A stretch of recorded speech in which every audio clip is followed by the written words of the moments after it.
Have you ever been in a conversation and someone mentions a special interest that you want to talk about? Non-stop. But it's just a little too off topic. Perhaps there's a random subject someone mentions in passing that you really just want to learn a little more about. Or maybe you want to listen to some of your favorite podcasters cross over and cover something offbeat and completely unrelated to the podcast they're currently hosting. Introducing Glitterjaw Presents, a variety podcast feed from the hosts you know, With plenty of friends along the way. Each Glitterjaw Presents episode will feature at least one host from a Glitterjaw show, Covering a topic that may not be related to the shows that they host. Or any of the Glitterjaw shows currently on our roster. These will be standalone episodes, Miniseries, Odd experiments And other special presentations on topics ranging from music to reality TV to conversations about the queer media that shaped us. and so much more. no matter what the topic, you can expect the same quality from all of your favorite queer podcasters. and some guests. Talking about the things they're passionate about. If that sounds interesting to you, make sure you subscribe to the Glitterjaw Presents feed wherever you get your podcasts. And follow Glitterjaw on Instagram and Blue Sky to be alerted when new episodes drop. Glitterjaw. Glitterjaw. Glitterjaw presents.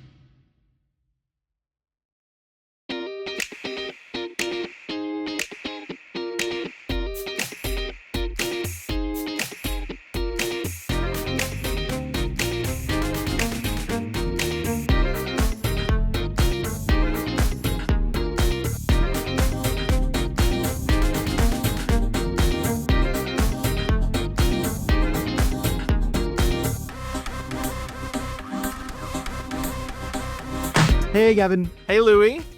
You are one of my favorite degenerates, so I'm so happy to be here with you today. That's a little Gattaca humor for you folks out there. Oh, Just I was familiar. I was scared you were calling me like Gen X or something. I was at a party. I have to get this out. I really do have to get this out. I was at a party. I was discussing Gem and the Holograms, and it was with a very young person. They were very nice, but they were Okay. like, "Wow, it's so nice to be around a Gen Xer," and I was like, "I am a millennial." Okay. Did you yell that at them? You said Yes, you- I did okay. exactly like that. Totally chill Why did all they the think- time. Why did they think it was like so nice being around a Gen Xer in the first place? Like, what is that about? No idea. They were still Right. very nice. I'm not trying to like, Right. yeah. Well, If you're out there, watch yourself. right. Sleep with one Be eye very open. careful about who you call Gen Xers. Okay. Right. We're talking about a famous Gen Xer today. Exactly. Hi everyone, welcome to Links Reviews. We are a film podcast where we take a film subject such as an actor, director, or a mini genre. We take an entire month, learn as much as we can, take all that information, watch so many movies, and give it all back to you. Plus, we tell you what we like and what we don't like. Yeah, we call people Gen Xers to their face, see what happens. But talk about, we like cradle it in. It's so nice to be around you. yeah, it's so nice. And it's very nice to be around not only today's subject, but we have a very special guest, and it's so nice being around him as well. Please welcome to the stage. It's Austin King. Hello, Gavin and Louie. How are y'all? Good. How are you, Austin? I'm good. I'm a little nervous. I'm on my favorite podcast. I was gonna say, Austin, you've been like a ride or die from the early ages, from the early days. Medieval times. Yes, I have been listening since 2017, which I believe was your first year, Whoa. Yeah. or yeah, 2018, right after, very early on. You were 14 at the time, right? Did you ask your mom about the swears? I was not quite that young. I was in my 20s, but yes, I knew Gavin from social media and then found the podcast through that, and then I've been listening. I think I've probably missed an episode here or there, but I've listened to pretty much every episode of your show. It's crazy. I told a new friend that I've met here in Boston, and I told him about the podcast, and he was like, "Oh, how did you meet your co-host?" And I was like, "Well, we're gay and like live on the internet, and so Yeah. that's how me and Gavin met each That's other." how every gay person meets every gay person. Yeah, we went to college at internet.com, and that's it. I have to say, it's very nice that you're like, I met Gavin online, because that means that you didn't hate my online personality and still felt No, that you could talk to me. So that's Yeah. famously was a listener of your early podcast work. Okay. Thank you. Thank you. So, all of it to say, it's a full circle, baby. We've got Austin now, one of our earliest listeners on the show. So exciting to have you here. We're going to talk about really fun stuff. But before we get into that, Well, can I brag about Austin real quick too? Because Austin's not going to do it, so I might as well. Okay. Austin is an incredibly talented filmmaker, and he has a short film that has been skirting around the festivals, just playing around the festivals, called One Night Cherub. And I was honored enough to be asked to edit that. So that is the short film that I edited for Austin, and I am forever in his debt now. And like, if he needs a kidney, I will give him a kidney. If he needs a lung, I think I could survive on one. Right. So though my dad smoked 6 packs a day throughout my childhood, so you may not need the lungs. You may not want them. Right. Don't go for it. Come for those. Right. Pancreas is working great. Austin, you are booked and blessed. Busy bee. Yeah, I love movies. I also do I am a feature film programmer for Fantastic Fest, which is a genre film festival down here in Austin, Texas. Hell yeah, we love Texas in this house. Look at if you're on the Patreon, and you should be $5. I've got all these like Texas little flag things up in my room. That's so cool. I love this queer little film familia we have kind of fostered now for the last 170 episodes of this podcast. So very cool, everyone. So right now the film, what was it called again? One Night Cherub. She is on the circuit scene. So if the girlies want to learn more about the movie, where can they find stuff about that?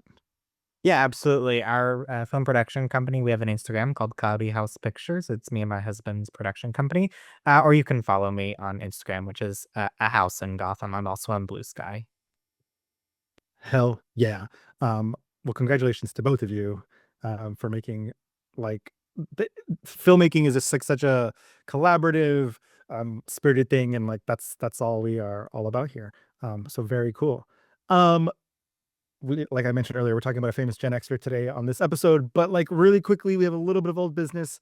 Last episode, we talked about the diva, the icon, Miss Penelope Cruz.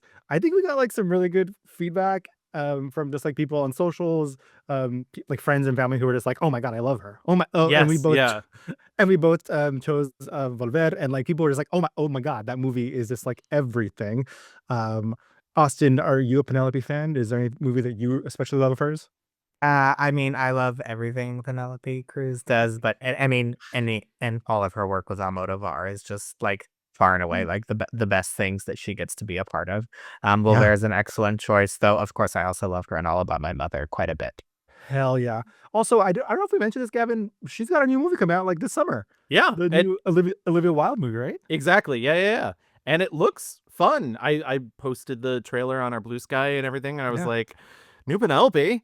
Yeah, looks a little like, I'm like, what do these girlies want? Like they're pointing towards like a little swinger scenario, but I feel like there's something more happening. We shall see. Also, Gavin, do you want to tell the girlies what's coming up next for May Madness? Absolutely. So it's about that time. It's our fourth annual May Madness, our third all queer edition May Madness, because I don't know if everybody remembers, we used to do 2 episodes a month, so we didn't have to do an all queer. But what happens is when we do May Madness, we're picking a subject for June, and June is Pride Month. And so for the last 3 years, we have done an all queer version. I don't know if you guys remember, 5 years ago, we were a straight podcast. Yes. We did just like really luxuriate in doing straight bro things here. But we've finally come out. We've finally turned the corner on that. Yeah, if you haven't listened to our 4-parter about Arnold Schwarzenegger, it's really great. We did one entire episode just on Predator. Yeah. Love. When I famously called Terminator 2 the second one. Yes, Terminator, the second one. Good stuff. But yes, we're doing May Madness again. For those of you who don't know, May Madness is a bracketing system that we run for 4 weeks. The first 3 weeks, it's 2 queer people versus each other, and we're building to the final week in which there are only 3 options left, and you will be able to vote on our Instagram. But the final vote will go solely to our Patreon subscribers, which, as Louis mentioned before, it's It's $5 a month. It's a good cause, us, and you can vote in the final that way. But yes, so on the bracket, and by the way, May Madness, you might be thinking to yourself, why not March Madness? And we say, what are sports? Never, not familiar. No. Not our culture. What? No. So this year's May Madness All Queer Edition, you have 3 brackets. You have 1, Joel Schumacher versus Ian McKellen. 2, Elliot Page versus Ben Whishaw. And 3, Greg Araki versus Sarah Paulson. I'm obsessed with like Schumacher versus McKellen is just like 2 old queens. Yes. Like love that. Wishaw and Page just like hotties. Drama hotties. And then Sarah Paulson and Greg Araki are like the freaks, I would say. Yeah, very good. You basically stole my rubric. I did the old queens, the twinks, and the freaks. And that is exactly what I did. Yeah, Austin, you were mentioning before we started that last year you voted for Araki. You think you're going to go again this year with him? Absolutely. I think my second choice would be Ben Whishaw, but I guess he's in Elden Ring, so you should just wait for that to hit your Ben Whishaw episode. True. Yeah. I do feel like we've done through like the course of this project, like a lot of Elliot Page movies have like come through the list or through the watch. And the one that jumps out to me the most is the Julianne Moore lesbian movie. Yeah. It's so bad. I forget what is Freehold, something like that. Also, when you say Julianne Moore lesbian movie, if you didn't include Elliot Page, you would have to be more specific. That's true. That is true. Diva does love her lesbian dramas. But good luck to all of our contenders. Everyone can. So we're gonna roll these out like throughout the month. So you can vote for these, right? Yes. Like I said, voting will be on Instagram as well as, I guess I should also explain, as well as Patreon. So if you are a Patreon subscriber, you can also still vote on Patreon and in every single bracket, and we'll just be tallying those votes together. The final vote will be held at the end of May, the final week of May, and it will be on Patreon only. But yes, we'll be putting these up across our Blue Sky and across our Instagram, so you will see them, and we will be very annoying about them. Yes, we will be very annoying. And then at the very end of May, we'll have one winner, and that person will be our episode, a subject for June, to celebrate Pride Month. So hell yeah. We have one last thing real quick before we move into this week's subject, which is just another Patreon ad. Sorry that we're so heavy on the Patreon ads, but Louie and I actually did our very first film commentary, which was a very strange experiment for us. Look at that. Even Zoom thinks it's great. It was a very strange experiment for us, and it was a really cool time. We did a commentary for the film Mrs. Doubtfire, which is a previous subject adjacent film because we talked about Sally Field before in one of our previous episodes. And yeah, I think it went over well. Everybody I know that actually listened to it, I was shocked. People like sat down and listened to it, synced it up with the movie. They seem to really enjoy it. So that seems to be a new route that, since Louis and I no longer live in the same city, a good way that we can get together and get out more content to our Patreon subscribers. Yeah, and I will say it was interesting to rewatch the movie because I think we talked about it with Sally Field. We talked about it maybe with like Dragon on Film a long time ago. It was interesting rewatching it now and kind of like seeing it in different eyes. And like I think both Gavin and I, like at the end of it, were like, there's like some things here that we maybe didn't consider before. It was a good time. It was a good time, but also like interesting just to kind of like dissect it a little bit more in a different way through our more mature Gen X eyes. It's also really funny to have to talk through a movie. And that was one of the things I kept getting worried about. I was like, are we not talking enough? Are we not? Because when I listen to a commentary, I get so mad when it's like the worst commentary in the world is the Tim Burton Sleepy Hollow commentary, where it's just like 40 minutes in between every stray observation where he's just like, look at the sheep. So I think we struck a balance. Yes, I think we did a good job. Yeah. So excellent. Very good. Old business closed. On to our new business. Austin, my diva, my dear, what are we doing here today? Who are we talking about? Well, we are talking about the Texan Gen X heartthrob Ethan Hawke. Okay, I'm obsessed with that description of Ethan. I have not, you're right. Everything you said is correct. But I never would have like put those all together. But you're absolutely right. he's so hot. He is absolute Texan, and he is certain maybe one of the like biggest icons of the Gen X era, right? I think so. I mean, I think we'll get into it certainly more. I think he's done this interesting balance with his career where he has obviously done really big movies and really giant stuff, and also still does a lot of like really small indie stuff and spends a lot of time with like first time directors and that type of thing. So yeah, I think he's a really interesting leading man at a time when the status and the definition of that was changing and in many ways still is. Yeah. What what inspired you to bring Ethan Hawke to us? Yeah, I mentioned Texas first. It's really important to me. I've lived and grown up in Texas my entire life. I now live in Austin, Texas. Before that, I lived in a small East Texas town. Louis, I knew you were a Texas boy as well, so I figured it would be something that we could talk about.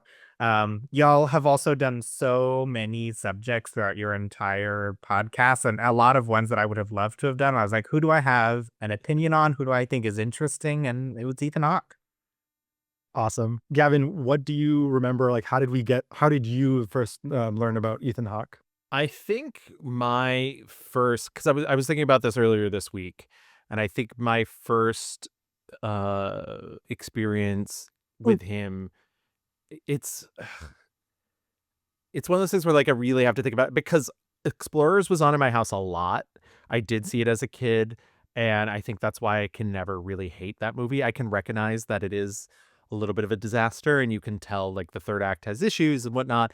But I loved Explorers as a kid, but I think like as like a teenager and like a conscious teenager, it was probably Gattaca, and Gattaca Mhm. was really my first like, oh, Yeah. this is like a serious actor. This is a fully formed adult and whatnot. And I know Reality Bites comes before them, but I think we've talked about this on the Winona Ryder episode. I didn't see Reality Bites until I was an adult, which is why I'm famously so young. I I'm just like so was young, guys. not my time. The how dare you? I am a millennial. The I I'm like immune to its charms a little bit. I recognize that Mm. it is a well-made movie, but it is not my favorite. But if I can get just briefly personal, I do remember also talked before about how I had stolen HBO as a kid. I remember my dad sometime around the time I was like 17 or so being like, I caught this movie on HBO like late at night. And I was like, oh God, where are we going with this? And he was like, it's this movie with Ethan Hawke and this blonde French woman, and they're on a train and they're just talking. And I couldn't stop watching it. And I taped it, and you should watch it. And I was like, Dad, I've already seen it. It's called Before Sunrise. I was like, I also saw it on HBO. Like, but it was just that to me, like when I think of Ethan Hawke, I think of this story of my dad being like at like 1 a.m. watching stolen HBO, being like, what is this? Nothing happens in this movie, and yet it's so amazing. You're like, Father, this movie is my personality. What are you Yeah, talking about? exactly. And so like that's what I think of when I think of Ethan Hawke, regardless of whatever my first experience is with him. Yeah, I definitely Gattaca was the first thing I saw of him, and that's because probably in middle and or high school, they in biology class or whatever, they're like, do you guys know about DNA stuff? Like, I here's was this gonna movie. say you famously watched it in high school. I remember Yeah. that from our Uma Thurman episode. Yeah, and I guess also to say we have done an Uma episode, we've done a Richard Linklater episode, and so Ethan has been in the ether. There have been movies that we've talked about. I mean, we've certainly talked a lot about the Before trilogy, before, Gattaca before, Reality Bites before. Why do we talk about Reality Bites? Where does that That come was from? Winona from our Oh yeah, Winona Winona. episode. Yeah, Winona. So we've talked about a lot of his movies before, but I mentioned earlier, I was like, oh man, I can't believe like there's still so many movies I want to watch and I'm out of time. And it just like never dawned on me that this man is like working all the time. And so your point, Austin, like he is kind of like in he's done big, huge things. Like people love putting him in war movies, like Yeah. action war guy movies, but also he does all these tiny little independent things, weirdo movies. Um, yeah, this man is just constantly working. It's crazy.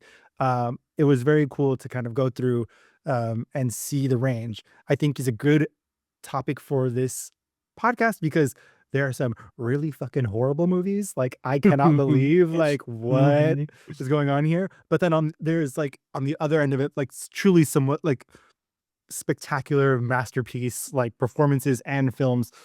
So yeah, just such a broad career and range. And sometimes I feel like we don't get as much breadth as we do here with him. So super exciting. He definitely puts the pro and prolific. Thank you. Wow, Thank you. I've done wow. my podcasting for the night. You two can take the rest of the episode. Wow. Goodbye. That was worth it. That was worth it. Okay, cool. Let's just get into the rewind before we get too far ahead. Gavin, take it away.